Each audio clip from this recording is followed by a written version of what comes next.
What is data? The definition of data provided by Merriam-Webster is factual information such as measurements or statistics used as a basis for reasoning, discussion, or calculation. Other definitions include information output by a sensing device, something that measures something for you, or information in a numerical format that can be digitally transmitted. In biostatistics, and specifically in this course, we will focus on the first definition, factual information such as measurements or statistics. Though, of course, information that is collected by a device or that is transferred digitally also occurs in biostatistics. Before we can really begin to understand how to answer questions with data, we have to have a better understanding of what types of data we will be using.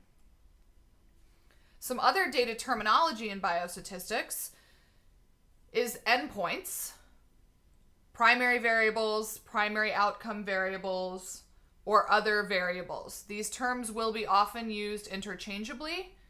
Regardless of what you call data, the information that is collected or assessed must be done so in a uniform manner, and it will be used to address a specific question or hypothesis. There are three main types of endpoints that you will see: continuous outcomes, categorical outcomes, or time to event outcomes. Though the continuous and categorical measures will be the focus of BST611, in BST612, we'll further investigate continuous and categorical measures and some time to event outcomes. Continuous outcomes are those that are measured with a number.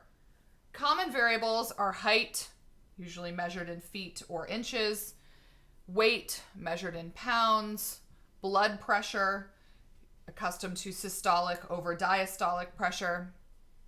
These measures can be very precise, such as 5 feet 10 inches tall, or even more precise if you put it into centimeters, or measured with less specificity, such as blood pressure, which is often measured in 120 over 70 as opposed to 121.4 over 72.4.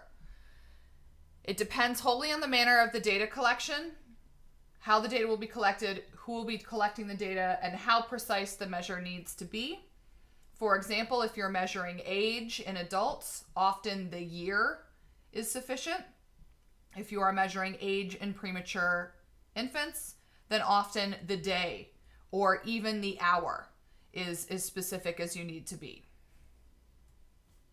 For categorical outcomes, those that are measured with a category name. Examples would be gender, male or female, political party, Republican, Independent, Democrat, or the presence or absence of an event or a success or a failure. A very easy categorical measure is to think about flipping a coin and having heads or tails. The categories can also have an order, or they may simply be nominal or in name only. If the categorical variable is ordinal, then there is an inherent order. And to be a higher order, you must have at some point been a lower order. An example would be temperature: low temperature, medium temperature, high temperature. Of course, temperature could also be measured in a continuous manner with the actual degrees. Nominal variables are those that are in name only, such as hair color, blonde, brown, or red hair. There is no unique distance between the two categories, so the difference between blonde and brown is not the same as the difference between brown and red.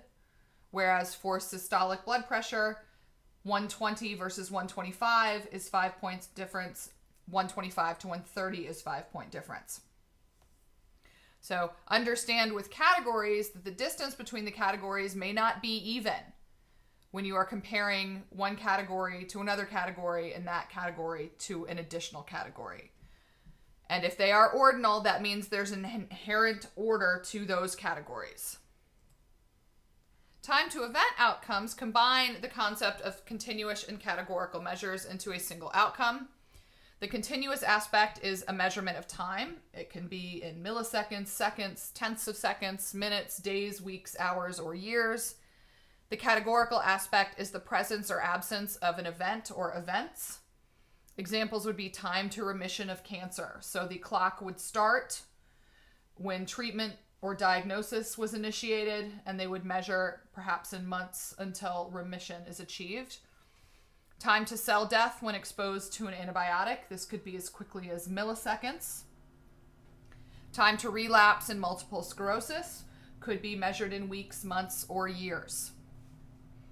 With time to event outcomes, you need to try to be as specific as possible at the start of time, and you have to have a clear and measurable event that you are anticipating happening. In addition to collecting the data, you also will need to summarize the data. For all types of data that we'll use and that you will use in the future, you need to understand the N, also called the sample size, and that is the total number of observations. For continuous measures, we'll use the mean or the average and a standard deviation, which is a measure of spread. Or in other circumstances, we'll use the median with the minimum and maximum. And there are several other continuous measures or summary statistics that we will look at throughout the course of the semester. For categorical measures, it's much simpler. It will be the number in each category and then also the percentage in each category. It's important to note that a percentage runs from 0 to 100 and a proportion runs from 0 to 1. We'll have more information on that when we look at categorical outcomes. But you need to have an idea of how many data points were collected overall, how many data points were in each category, and what is the proportion or percent within each category out of the overall count. For time to event measures, we look at the median time to that event and the percent that have an event. In addition to summarizing, each of these different types of data points will have a different analysis approach, how we will assess the differences between groups or the relationships of one variable to another. And it will be based on the type of endpoint data that we have. It is important to keep in mind when assessing data, collecting data, or summarizing data throughout this course and beyond this course as a researcher in public health. When you are collecting data, using data that has already been collected, reviewing data, or reading about results of data, you need to understand how that data was collected. What was the actual mechanism of collection? Was it an automated system? Did someone have to measure it? Did patients go to a clinic? Was this something collected for you? Or was this something that has already been collected? Understand the measurement scale being used. Is time being measured in milliseconds, seconds, weeks, days? How are you collecting weight? How are you collecting dates? Is it month, day, year, or day, year, month? Day, month, year, or September, October, November? You have to think about those things.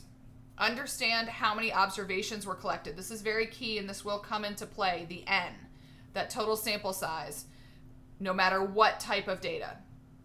So as we progress on throughout the course of the semester, every time a new example is brought forth, any time that you watch or read, keep these things in mind. How is the data collected?